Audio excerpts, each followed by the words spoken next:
Hello दोस्तों, मैं शैल वीरेंद्र गुजर। और अगर आपने हमारे YouTube channel Indian Ayurvedic doctor को सब्सक्राइब नहीं किया तो उसको सब्सक्राइब करें ताकि आपको लेटेस्ट अपडेट्स मिलती रहें। तो पिछले वीडियो में अपन ने 29वें चैप्टर के बारे में पढ़ लिया था। इस वीडियो में अपन 30वें चैप्टर के बारे में पढ़ेंगे जिसका नाम है अर्थ 10 महामूल्यम अध्याय। ठीक है, तो इसमें जो है यहाँ पे देखना, ऊपर मैंने लिख रखा है कि हृदय के पर्याय। तो हृदय के पर्याय कौन कौन से होते हैं? महत और अर्थ। ठीक है, महत और अर्थ जो है ये हृदय के पर्याय होते हैं। अब नीचे जो देखते हैं, पहला जो है यहाँ पे हृदय का प्रकरण कर रखा है, मतलब हृदय का वर्णन कर रखा है। ठीक है, तो यहाँ पे कोटेशन नंबर 3 में देखना, हृदय का वर्णन ये कह रहा है कि अर्थ, अर्थ का मतलब यहाँ पे हृदय। अपन ने देखा था ना कि महत और अर्थ ये क्या है? हृदय के पर्याय है। तो अर्थ मतलब हृदय, हृदय में हृदय रूप मूल वाली और हृदय रूप फल वाली 10 रक्त वाहिनियाँ लगी हुई हैं। तो यहाँ पे आचार्य चरक जी ने बताया है कि हृदय में जो कितनी रक्त वाहिनियाँ लगी हुई हैं, 10 रक्त वाहिनियाँ लगी हुई हैं। तो यही संख्या याद रखना कि यहाँ पे कितनी रक्त वाहिनियाँ लगी हुई हैं। तो मूल वाली और हृदय रूप फल वाली जो है 10 रक्त वाहिनियाँ लगी हुई हैं। महत और अर्थ को विद्वान लोग जो है हृदय का दूसरा नाम कहते हैं। मतलब महत और अर्थ जो है ये हृदय का पर्याय है। अब आगे देखते हैं।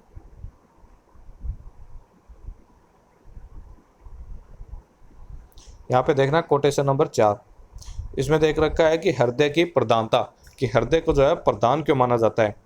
तो हृदय की प्रधानता के पीछे क्या कारण है, अब वो बता रखे हैं। 6 अंगों से युक्त शरीर, तो शरीर को कैसा माना गया है? सडंग माना गया है।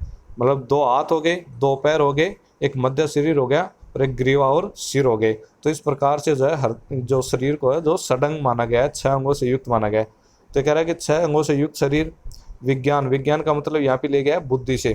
तो बुद्धि, इंद्रियां, इंद्रियों के विषय हो गए, फिर सगुण आत्मा, आत्मा होगी, मन और फिर मन के विषय। ये सब किस में आश्रित रहते हैं? हृदय में आश्रित रहते हैं। ठीक है, तो इसलिए जो है हृदय को क्या माना गया है? प्रधान माना गया है। तो ये सब हृदय में आश्रित रहने के कारण हृदय को प्रधान माना गया है। तो हृदय में याद रखना कौन कौन आश्रित रहते हैं? बुद्धि, इंद्रियां, इंद्रियों के विषय हो गए, आत्मा, फिर मन और मन के विषय। ये सारे किसमें आश्रित रहते हैं? हृदय में। तो इसलिए जो है हृदय की प्रधानता बताई गई है। अब आगे देखते हैं।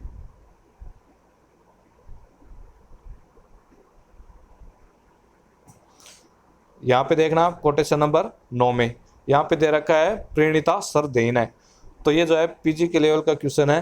तो उसमें क्या दे रखे हैं कि कोटेशन उठा के दे देते हैं क्वेश्चन में कि प्रणीता सर्वदेहिन है, ये लिख देंगे और फिर उसमें बोल देंगे कि ये जो है किसके लिए आया है। ठीक है, तो ये जो है ओज के लिए आया है। तो प्रणीता सर्वदेहिन है, मतलब सारे देह का प्रीणन कौन करता है?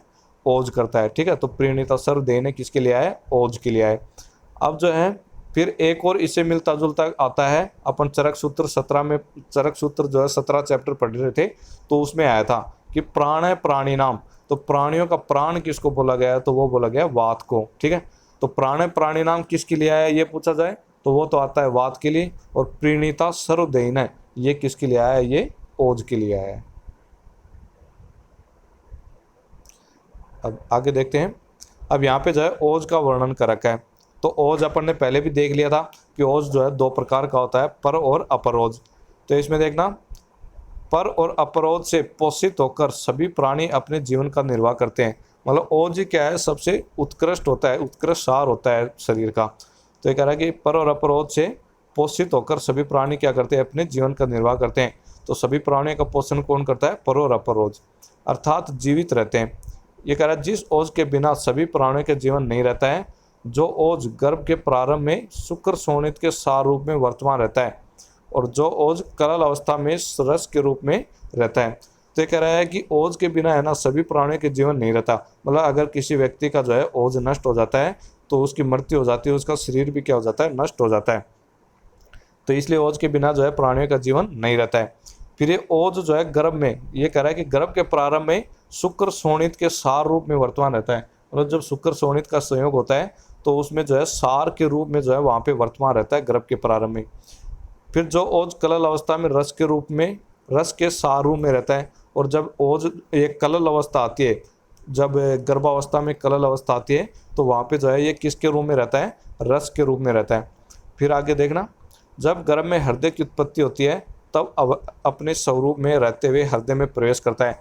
फिर ये हृदय में, जब हृदय की उत्पत्ति हो जाती है गर्भ में, तब ये किस में प्रवेश कर जाता है, हृदय में प्रवेश कर जाता है, जिसे ओज के नाश होने पर शरीर का नाश हो जाता है, जो हृदय में आश्रित रहकर धारी मतलब आयु को धारण करता है।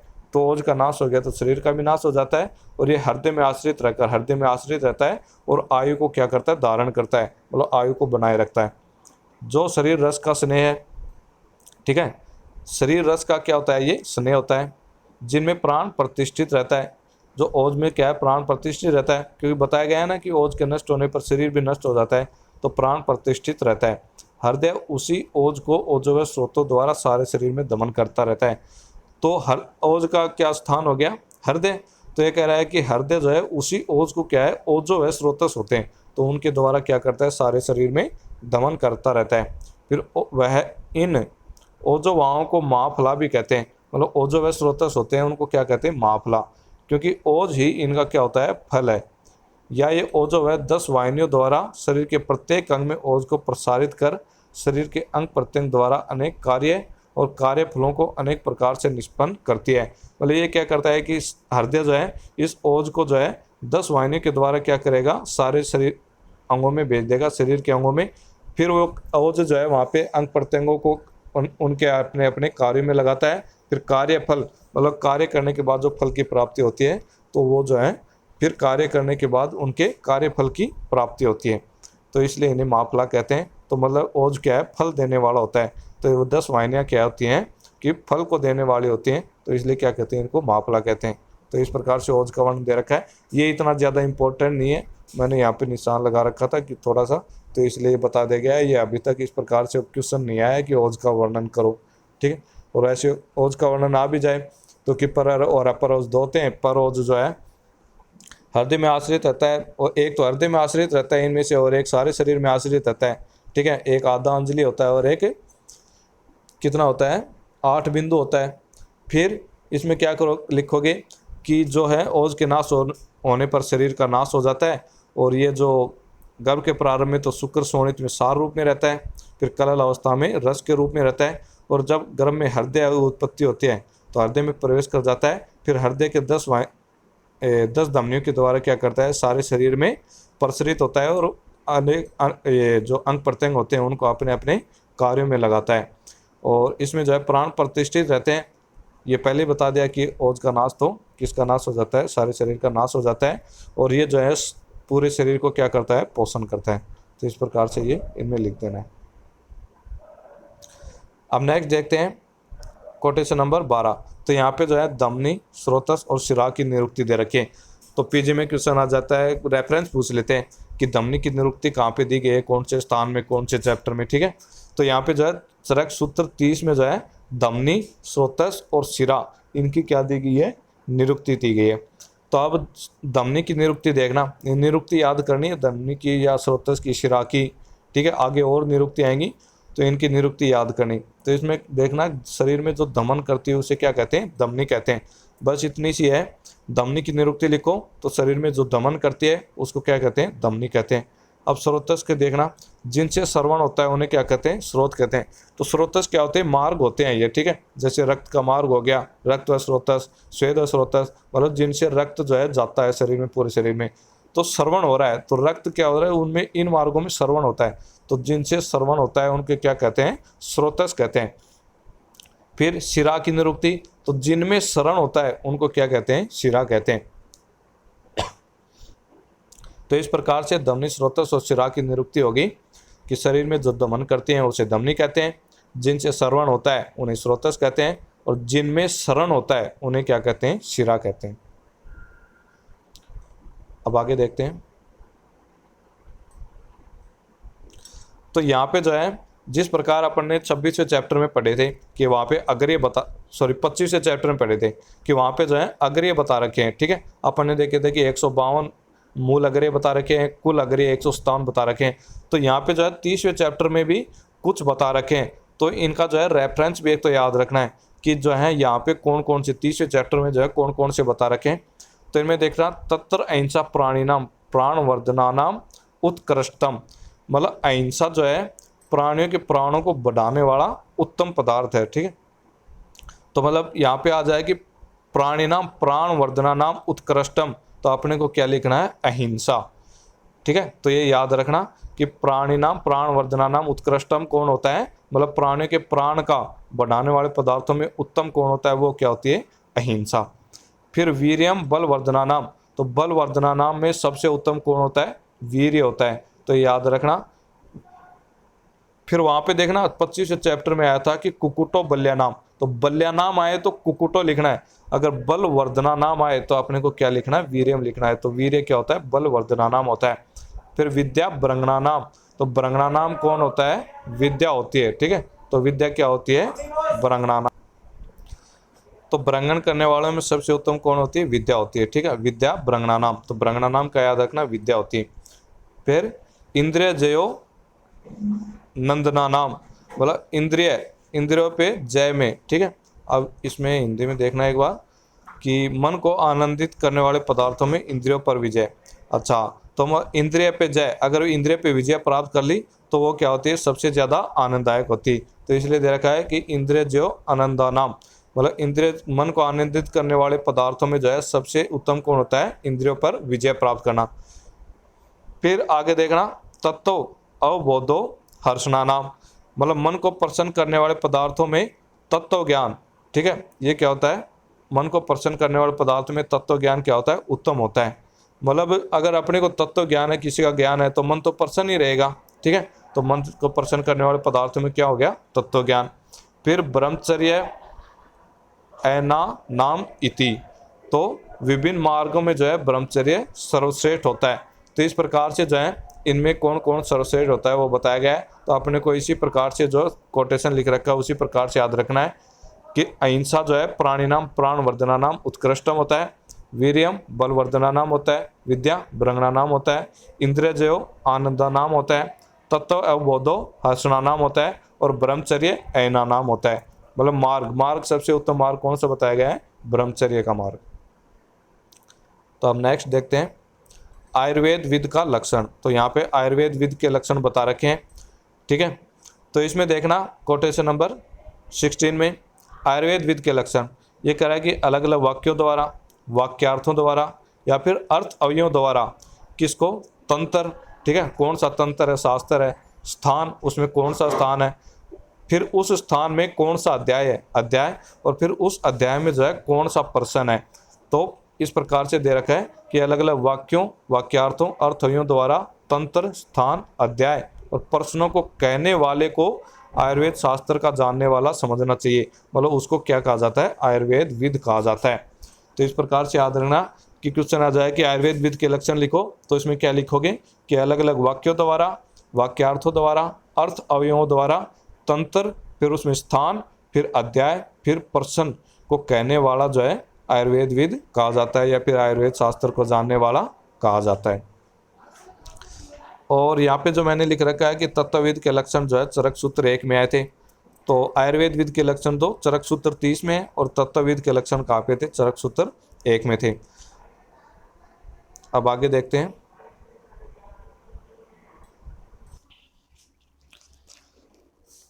अब यहाँ पे दे रखा है वाक्याशय का वर्णन। तो यहाँ पे आया ना आयुर्वेद विद में कि वाक्य, वाक्यार्थों और अर्थव्यों। तो वाक्य क्या है, वाक्यार्थ क्या है, अर्थव्यों क्या है, तो इनके बारे में बता रखा है। तो इसमें देखना वाक्याशय का विवरण। तो इसमें देखना आर्ष तंत्र, मतलब ऋषियों द्वारा जो निर्मित शास्त्र है ना उसको बोला आर्ष तंत्र। आर्ष मतलब ऋषियों, तंत्र मतलब शास्त्र। तो ये कह रहा है कि ऋषियों से निर्मित शास्त्र जिस प्रकार निर्मित है उसे उसी रूप में सर्वांश का अध्ययन करके कहना वो क्या कहलाता है, वाक्य कहा जाता है। तो मतलब वाक्य यहाँ पे आया था कि वाक्यों द्वारा कहना, तो मतलब कि वाक्य क्या है, तो वाक्य का मतलब है कि शास्त्र जिस प्रकार से लिखा गया है, ठीक है, ऋषियों के द्वारा शास्त्र जिस प्रकार से निर्मित किया गया है, जिस प्रकार लिखा गया है, उसको उसी रूप में अध्ययन करके और उसी रूप में कह रहा है, तो ये क्या कहा जाता है, वाक्य कहा जाता है। अब देखते हैं वाक्यार्थ।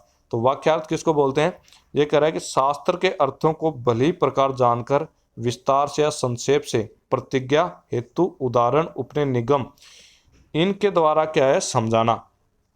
मतलब वाक्यार्थ में क्या लिखना है कि पहले तो अपन क्या करते हैं, शास्त्र के अर्थों को भली प्रकार समझ लेते हैं। ठीक है, भली प्रकार समझ लिया, जान लिया, ठीक है, फिर उसको क्या कहते हैं, अगले जो अपन जिसको बता रहे हो उसको या तो विस्तार रूप में या फिर संक्षेप रूप में जो है प्रतिज्ञा, हेतु, ठीक है, जैसे प्रतिज्ञा के द्वारा, हेतु मतलब कारणों के द्वारा, उदाहरण के द्वारा, उपनय या निगमन, इनके द्वारा जो है अगर आगे वाले इंसान को अपन समझाते हैं तो उसको क्या कहते हैं, वाक्यार्थ कहते हैं। अब देखते हैं अर्थ अवयव। तो अर्थ अवयव किसको बोलते हैं, अर्थ अवयव का विवरण ये कह रहा है कि शास्त्र में कहे हुए कठिन अर्थों को पुनः समझाकर अपने वचनों द्वारा कहना अर्थ अवयव द्वारा व्याख्यान करना कहा जाता है। तो अर्थ अवयव क्या हो गए, तो अर्थ अवयव हो गए कि शास्त्र में जो है कठिन अर्थ बता रखे हैं, तो ये कह रहा है कि उन शास्त्रों में जो कठिन अर्थ बताए गए हैं उनको तो पहले खुद समझना है, फिर खुद समझ के जो है अपने वचनों के द्वारा कहना है, उसको दूसरों को समझाना है, तो उसको क्या कहा जाता है, अर्थ अवयव कहा जाता है। तो मतलब पहले खुद समझा, फिर अपने अनुसार खुद के अनुसार जो है उनका अर्थ निकाला, मतलब कि खुद के अनुसार जो है अपन नॉर्मल इजी लैंग्वेज में जो है आगे वाले को समझाते हैं, तो उसको कहा जाता है अर्थ अवयव। अब आगे देखते हैं। तो यहाँ पे देखना कोटेशन नंबर 22 में किम आयु, आयु क्या है, तो ये आयु पूछी गई। तो अपन ने जो चरक सूत्र 1 में जो आयु के लक्षण देखे थे कि शरीर इंद्रिय सत्व आत्म संयोगो दारिद्र जीवितम नित्यगस्त अनुबंधस्त पर्यायी आयु रुच्यते, तो वहाँ पे जो आयु की परिभाषा दी गई थी ना कि शरीर इंद्रिय सत्व आत्मा के संयोग को आयु कहा जाता है, तो वही लिखनी है। अब यहाँ पे नीचे दे रखा है कोटेशन नंबर 23 में कि आयुर्वेद नाम क्यों कस्माद आयुर्वेद है। तो इसमें जो है चरक सूत्र 1 में जो आयुर्वेद की परिभाषा दे रखी थी कि हिताय हितम सुखम दुखम आयुस्तस्य हितायतम मानम च यच तत्र उक्तम आयुर्वेद सौच्यते, मतलब हित अहित और सुख दुख इन 4 प्रकार के आयुओं का वर्णन, और इसके अलावा जो आयु के लिए क्या हितकर है क्या हितकर है इनका वर्णन जिसमें किया गया है उसको क्या कहते हैं, आयुर्वेद कहते हैं। तो ये आयुर्वेद नाम क्यों, तो इसमें भी क्या लिखनी है, आयुर्वेद की परिभाषा लिखनी है। अब यहाँ पे जो है कोटेशन नंबर अगले में देखना सुख और असुख आयु के लक्षण। तो यहाँ पे जो है सुख और असुख आयु के लक्षण बताए गए। तो सुख और असुख आयु में क्या देखना है कि अपना केवल सुख देखना है, ठीक है, अपना सुख किन चीज़ों से हो रहा है, किन वस्तुओं से हो रहा है, और अपना असुख जो है किन कारणों से हो रहा है। तो इसमें जो है अपने लिए हितकर या हितकर है या अहितकर है ये वाली चीज़ें अपन इसमें नहीं देखते हैं। अपन इसमें क्या देखते हैं, केवल और केवल सुख देखते हैं या फिर असुख देखते हैं। तो मतलब इसमें देखना शारीरिक या मानसिक रोगों से जो मनुष्य आक्रांत नहीं है, बोला अगर मनुष्य जो है कोई भी रोग से आक्रांत नहीं, युवा है, ठीक है, सारे कार्य करने में समर्थ है, बल वाला है, वीर्य वाला है, यशस्वी है, पुरुषार्थ है, पराक्रमशील है, ज्ञान विज्ञान और इंद्रियों के बल के समुदाय से युक्त है, ठीक है, संपत्तिशील है मतलब धनवान है, सुंदर है, ठीक है। तो इस प्रकार जो है इस प्रकार का जो है ये क्या कौन सी आयु कही जाती है, सुख आयु कही जाती है। और इससे विपरीत जो आयु होती है वो कौन सी आयु कही जाती है, असुख आयु कही जाती है। अब आगे देखते हैं हित और अहित आयु के लक्षण। तो हित और अहित आयु के लक्षण में क्या लिखना है कि जो अपने लिए हित कौन से होते हैं, तो अपन जानते हैं कि अपने लिए हित कौन से हैं, जैसे विरुद्ध अन्न का सेवन न करना, ठीक है, दूसरों की सेवा करना, फिर दूसरों का सम्मान करना, फिर गुरुओं का इनकी जो भगवान की पूजा करना, श्वेत वस्त्र धारण करना, प्रसन्नचित रहना, चिंता न करना। तो इस प्रकार के जो हैं ये किसके लक्षण होते हैं, हित आयु के लक्षण होते हैं। तो हित आयु में जो अपने लिए हितकर होता है वो आगे, और हित आयु के अलावा जो भिन्न होता है, विपरीत होता है, वो क्या होता है, अहित आयु के लक्षण हो गए। अब आगे देखते हैं। यहाँ पे दे रखा है आयुर्वेद का प्रयोजन क्या, कोटेशन नंबर 26 में। तो इसका रेफरेंस पूछ लिया जाता है, मतलब आयुर्वेद के प्रयोजन जो है ये कौन से चैप्टर में दिया गया है, चरक सूत्र 30 में दिया गया है। तो रेफरेंस याद रखना कि किम अर्थम आयुर्वेद है, किम अर्थम आयुर्वेद है। तो आयुर्वेद का प्रयोजन क्या है, तो स्वस्थ से स्वास्थ्य रक्षणम आतुर से विकार प्रशमन, मतलब स्वस्थ व्यक्ति की तो स्वास्थ्य की रक्षा करना, तो स्वस्थ व्यक्ति है तो उसकी क्या करनी है, स्वास्थ्य की रक्षा करनी है, और आतुर से विकार प्रशमन, और रोगी व्यक्ति है तो उसके रोग को दूर करना है। तो ये क्या होगा, आयुर्वेद का प्रयोजन। तो 2 नंबर क्वेश्चन में आया कि आयुर्वेद का प्रयोजन बताओ, तो उसमें लिखना है स्वस्थ से स्वास्थ्य रक्षणम आतुर से विकार प्रशमन। तो इस प्रकार से आयुर्वेद का प्रयोजन हो गया। अब आगे देखते हैं कोटेश, यहाँ पे देखना कि शाश्वत या अशाश्वत, मतलब आयुर्वेद के लिए पूछा गया है कि आयुर्वेद जो है शाश्वत होता है या अशाश्वत होता है। तो अपने को लिखना है आयुर्वेद क्या होता है, शाश्वत होता है। और शाश्वत का यहाँ पे कारण दे रखा है कि ये कह रहा है कि आयुर्वेद अनादि होने से, अनादि मतलब जिसका जन्म काल अपने को पता ही नहीं है। जैसे रुद्र को जो है अनादि बोला गया है क्योंकि उसको पता ही नहीं है कि शिव जी का जन्म जो है कब हुआ था, तो इसलिए जो है अनादि होने से। फिर अपने लक्षण के स्वभावतः सिद्ध होने से, मतलब यहाँ पे जो है अपन ने देखा है कि कुछ द्रव्य जो है लघु होते हैं स्वभाव से, कुछ द्रव्य स्निग्ध होते हैं, कुछ द्रव्य उष्ण होते हैं, ठीक है। तो वो क्या है, उनमें स्वभाव से होता है। जैसे अग्नि होती है वो उष्ण स्वभाव वाली होती है। तो ये थोड़ी है कि कल जो है आज उष्ण स्वभाव वाली है और कल अग्नि जो है शीत स्वभाव वाली हो जाएगी। तो ये इसका जो है नित्य गुण है स्वभाव, तो इसका ये स्वभाव ही है। तो इस प्रकार से अपने लक्षणों के स्वभाव सिद्ध होने से, फिर भावों के स्वभाव के नित्य होने से, और जो ये स्वभाव होते हैं ये नित्य होते हैं, मतलब ये हमेशा के लिए ऐसे ही रहेंगे। जैसे मूंग है, नो अगर उसको बिना, जैसे अपन मूंग प्राप्त करते हैं पौधे से, तो पौधे से मूंग प्राप्त कर रहे हैं वो तो क्या होती है, लघु गुण वाली होती है, ठीक है। उसके वो अलग बात है कि उसको संस्कार के द्वारा अपन गुरु बना सकते हैं, लेकिन उसका स्वभाव तो जो है लघु ही है, तो वो भी जो है हमेशा के लिए लघु ही रहेगी, ठीक है। तो इस प्रकार भावों का स्वभाव जो है वो क्या होता है, नित्य होता है, मतलब हमेशा के लिए सेम रहता है, बना रहता है। तो इस प्रकार इन तीन कारणों से क्या होता है, आयुर्वेद को शाश्वत माना गया है। तो इसमें याद रखना कि आयुर्वेद को शाश्वत बोला गया है किस कारणों से, अनादि होने से, अपने लक्षण के स्वभाव सिद्ध होने से, और भावों के स्वभाव के नित्य होने से आयुर्वेद को क्या बताया गया है, शाश्वत बताया गया है। अब नेक्स्ट देखते हैं।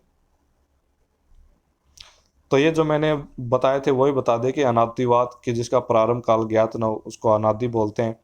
दूसरा कारण स्वभाव सिद्ध लक्षण, मतलब कुछ द्रव्यों का जो होता है स्वभाव होता है कि वे लघु होते हैं, गुरु होते हैं या फिर उष्ण होते हैं।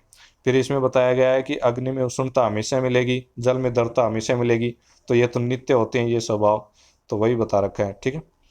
अब देखते हैं कितने और कौन इसके अंग। तो यहाँ पे कितने अंग होते हैं आयुर्वेद के और कौन कौन इसके अंग हैं। तो आयुर्वेद के चरक जी ने जो है 8 अंग बताए हैं, ठीक है, अष्टांग बताए हैं। तो ये भी रेफरेंस याद करना है कि आयुर्वेद के अंग कहाँ पे बताए गए हैं। तो यहाँ पे अष्टांग बताए गए हैं आयुर्वेद के, तो कौन कौन से हैं देखना, काय चिकित्सा, शालाक्य, शल्य तंत्र, ठीक है, विषगर वैरोधिक प्रशमन मतलब अगत तंत्र, भूत विद्या, कौमार भृत्य, रसायन और वाजीकरण। तो ये चरक जी ने जो है 8 अंग बताए हैं। तो ये 8 अंग अपने को याद रखने कि क्वेश्चन आ जाए कि आयुर्वेद के कितने अंग होते हैं उनके नाम लिखो। तो आयुर्वेद के 8 अंग होते हैं और ये 8 अंग अपने को याद रखने। जैसे अपन ने उनके याद किए थे ना, अष्टांग हृदय में पढ़ा होगा कि अष्टांग हृदय ने भी जो है 8 अंग बताए हैं, काय बाल ग्रह उद्रवांग शल्य दंष्ट्रा जरावर्षान। तो ठीक है, उसी प्रकार से जो है ये इनके भी 8 अंग हैं, बस नाम अलग अलग हो गए हैं, ठीक है। वहाँ पे क्या बोलता है, काय बाल ग्रह उद्रवांग। तो काय मतलब काय चिकित्सा, बाल बाल से यहाँ क्या दे दिया, कौमार भरते दे दिया, ठीक है। काय बाल ग्रह, ग्रह से क्या दे दिया, भूत विद्या दे दी। उद्रवांग, उद्र अंग कौन से होते हैं, शल्य तंत्र, ये शालक्य तंत्र वाले, तो इसको यहाँ पे शालक्य बोल दिया उद्रवांग की बजाय। फिर काय बाल ग्रह उद्रवांग शल्य दंष्ट्रा, तो शल्य क्यों क्या बोला है इसने, शल्य तंत्र ही बोला है। फिर दंष्ट्रा, दंष्ट्रा जो है अष्टांग हृदय वाग्भट ने बोला है, और चरक जी ने दंष्ट्रा के बजाय यहाँ पे क्या लिखा है, अगत तंत्र लिया है, मतलब विषगर वैरोधिक प्रशमन लिया है। वर्षान, वर्षान से क्या होता है, रसायन और वाजीकरण, ठीक है। तो वर्षान यहाँ पे रसायन और वाजीकरण आ गए। तो इस प्रकार से ये आयुर्वेद के 8 अंग। अब आगे देखते हैं कोटेशन नंबर 29, किसको और क्यों इसको पढ़ना चाहिए। तो सरक जी ने जो है आयुर्वेद को तीन ही जो है जाति को पढ़ना बताया है कि ब्राह्मण क्षत्रिय वैश्य जो है आयुर्वेद को पढ़ सकते हैं, और ब्राह्मण क्षत्रिय वैश्य को आयुर्वेद को क्यों पढ़ना चाहिए वो बता रखा है। तो इसमें देखना, ब्राह्मण को प्राणी मात्र पर दया दृष्टि के लिए, ठीक है। तो ब्राह्मण को क्यों पढ़ना चाहिए, ताकि वो प्राणी मात्र पर दया दृष्टि कर सके, तो इसके लिए ब्राह्मण को पढ़ना चाहिए। फिर क्षत्रिय को पढ़ना चाहिए, क्षत्रिय को प्राणियों को सभी प्रकार से में रक्षा हेतु, मतलब क्षत्रिय क्या करते हैं, प्राणियों की रक्षा करते हैं, तो इसलिए कह रहा है कि क्षत्रियों को जो है प्राणियों की रक्षा करने हेतु जो है इसका अध्ययन करना चाहिए। फिर वैश्य को अपनी आजीविका चलाने के लिए इसका अध्ययन करना चाहिए, मतलब वैश्य जो होते हैं उनको अपनी जीविका चलाने के लिए जो है आयुर्वेद का अध्ययन करना चाहिए। तो इसलिए जो है यहाँ पे बताया गया है कि आयुर्वेद को कौन पढ़ सकते हैं और उनको क्यों पढ़ सकते हैं, मतलब क्यों पढ़ना चाहिए, तो इसलिए यहाँ पे ये बता दिया गया। अब नेक्स्ट देखते हैं, तंत्र आदि 8%। तो यहाँ पे जो है एक वैद्य जो है दूसरे वैद्य के अगर ज्ञान की परीक्षा करता है तो उसमें जो है 8 प्रश्न पूछता है। अब वो 8 प्रश्न कौन से हैं वो देखते हैं। तो इसमें तंत्र मतलब शास्त्र, शास्त्र कौन सा है, फिर शास्त्रार्थ, शास्त्र के विषय क्या हैं, स्थान कौन सा है उस शास्त्र में, फिर स्थान के अर्थ, स्थान के विषय कौन से हैं, फिर स्थान में भी अध्याय कौन सा है, फिर अध्याय के विषय कौन से हैं, फिर प्रश्न और प्रश्न के विषय। तो इस प्रकार से जो है ये 8 प्रश्न पूछता है एक वैद्य जब दूसरे वैद्य की परीक्षा करता है, उसके ज्ञान की परीक्षा करता है। तो इस प्रकार से अगर क्वेश्चन आ जाए कि एक वैद्य दूसरे वैद्य ज्ञान की परीक्षा करने के लिए कितने प्रश्न पूछता है, तो उससे जो है 8 प्रश्न पूछता है। तंत्र, तंत्रार्थ, स्थान, स्थान का अर्थ, अध्याय, अध्याय का अर्थ, प्रश्न और प्रश्न का अर्थ। फिर दूसरा वैद्य जो है उनको जवाब किस प्रकार से देगा, तो इसमें देखना कि सभी प्रश्नों के उत्तरों को वाक्य, वाक्यार्थ और अर्थ अवयव से उत्तर देना चाहिए। तो इस प्रकार से 8 प्रश्न पूछता है और उन 8 प्रश्न को जो है वाक्य के द्वारा, वाक्यार्थ के द्वारा, फिर अर्थ अवयव के द्वारा जो है दूसरे वैद्य को उत्तर देना चाहिए। तो इस प्रकार से जो है एक वैद्य से दूसरे वैद्य की ज्ञान की परीक्षा करने के लिए ये प्रश्न और ये उत्तर करने पड़ते हैं। अब नेक्स्ट देखते हैं। तो यहाँ पे जो है इस चरक संहिता का जो जितने भी अध्याय हैं उनका विवरण किया गया है कि यहाँ पे जैसे स्थान बता रखे हैं और कौन से स्थान में कितने चैप्टर हैं, ठीक है, तो वो बता रखे हैं। जैसे कि 8 स्थान है, टोटल 8 स्थान है इसमें। सूत्र स्थान, निदान स्थान, विमान स्थान, शारीर स्थान, इंद्रिय स्थान, चिकित्सा स्थान, कल्प स्थान और सिद्धि स्थान। तो जो है पूर्वार्ध है उसमें 5 स्थान पढ़ते हैं अपन, कौन कौन से, सूत्र स्थान, निदान स्थान, विमान स्थान, शारीर स्थान और इंद्रिय स्थान। फिर इसके अलावा जो दे रखे हैं 3 स्थान वो अपन किस में पढ़ते हैं, वो अपन उत्तरार्ध में पढ़ते हैं, चिकित्सा स्थान, कल्प स्थान और सिद्धि स्थान। तो यहाँ पे देखना कौन कौन से स्थान में कितने चैप्टर हैं। तो टोटल जो है 120 चैप्टर हैं। ये मैंने शुरू में बता दिया था जब फर्स्ट लेक्चर जो इंट्रो किया था, तो उसमें बता दिया था कितने स्थान हैं और कितने चैप्टर, कौन कौन से अध्याय में कितने चैप्टर दिए गए हैं। तो वहाँ से देख लेना कि सूत्र स्थान में 30 चैप्टर हैं, निदान, विमान, शारीर स्थान में हर एक में 8-8 चैप्टर हैं, इंद्रिय स्थान में कितने 12 चैप्टर हैं, चिकित्सा स्थान में 30 चैप्टर हैं और कल्प और सिद्धि में जो है 12-12 चैप्टर कहे गए हैं। तो इस प्रकार से टोटल 120 चैप्टर बताएं। अब यहाँ पे जो है हर एक स्थान में चैप्टरों के नाम बता रखे हैं कि सूत्र स्थान के 30 चैप्टर के नाम। फिर यहाँ पे देखना कोटेशन नंबर 46। तो यहाँ पे जो है सूत्र स्थान की निरुक्ति मतलब सूत्र स्थान के बारे में बताया गया है, ठीक है। तो सूत्र स्थान की निरुक्ति दे रखी है कि सूत्र स्थान में बड़े बड़े अर्थों वाले 4-4 अध्याय में 7 वर्ग हैं, ठीक है, उसमें 7 वर्ग हैं और 2 अर्थद्रव्य थे, ठीक है। तो वो बता रखा है इसमें सूत्र स्थान की निरुक्ति में। फिर निदान स्थान में 8 चैप्टर हैं, उनके जो है नाम लिख रखे हैं। विमान स्थान में कितने 8 चैप्टर होते हैं, उनके नाम हैं।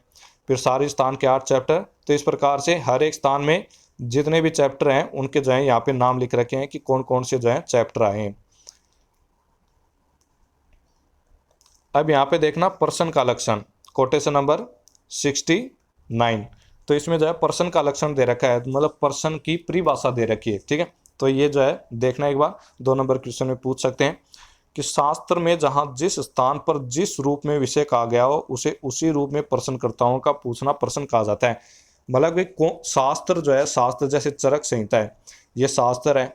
फिर जिस स्थान में, इसमें कौन सा स्थान है, फिर जिस रूप में मतलब किस प्रकार से उसको बताया गया है, फिर उसी प्रकार से जो अगर प्रश्नकर्ता पूछता है तो उसको क्या बोलता है, प्रश्न कहा जाता है। तो ये इसकी जो है प्रश्न की डेफिनेशन में लिखोगे कि शास्त्र में जिस स्थान पर जिस रूप में विषय कहा गया हो उसको उसी रूप में प्रश्नकर्ताओं द्वारा पूछना क्या कहा जाता है, प्रश्न कहा जाता है।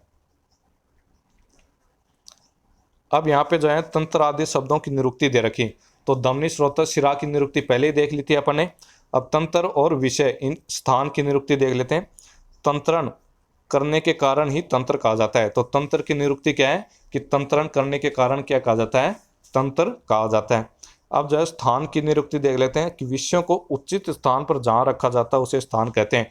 मतलब विषय जो है यहाँ पे विषय दे रखे हैं, जैसे व्याधि होगी या फिर और कुछ हो गया, तो विषयों को जिस स्थान में रखा जाता है, मतलब उचित स्थान पर जहाँ रखा जाता है तो उसको क्या कहते हैं, स्थान कहते हैं। तो इस प्रकार से इसकी निरुक्ति याद रखना, तंत्र की और स्थान की। तो तंत्रण करने के कारण तंत्र कहा जाता है और विषयों को उचित स्थान पर जहाँ रखा जाता है उसको क्या कहते हैं, स्थान कहते हैं। अब आगे देखते हैं।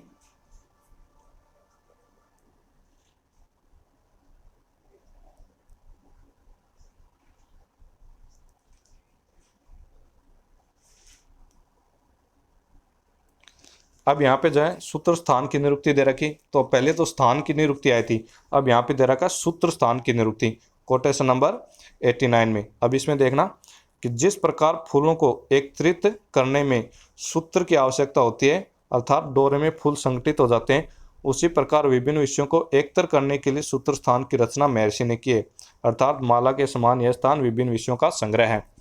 तो ये कह रहा है कि सूत्र स्थान की नियुक्ति में कि जैसे फूलों को एकत्र करने के लिए डोरे की आवश्यकता पड़ती है, सूत्र की आवश्यकता होती है, तो उसी प्रकार जो है विभिन्न विषयों को जो है एक जगह एकत्रित करने के लिए, संग्रहित करने के लिए सूत्र स्थान की रचना की गई है, सूत्र स्थान की। ठीक है, तो इस प्रकार से ये क्या होगी, सूत्र स्थान की नियुक्ति होगी। तो अगर क्वेश्चन आए कि सूत्र स्थान की नियुक्ति बताओ, तो उसमें कैसे लिखोगे कि जिस प्रकार फूलों को एकत्रित करने में सूत्र की आवश्यकता होती है, तो उसी प्रकार जब विभिन्न विषयों को एकत्र करने के लिए सूत्र स्थान की रचना की गई है। तो बस इतना सा ही लिखना सूत्र स्थान की निरुक्ति में। तो यहाँ पे जो है अपना चैप्टर खत्म हो गया है। अब नेक्स्ट वीडियो में अपन अगला जो है स्थान स्टार्ट करेंगे, निदान स्थान। तो अब यहीं पे विराम करते हैं। धन्यवाद।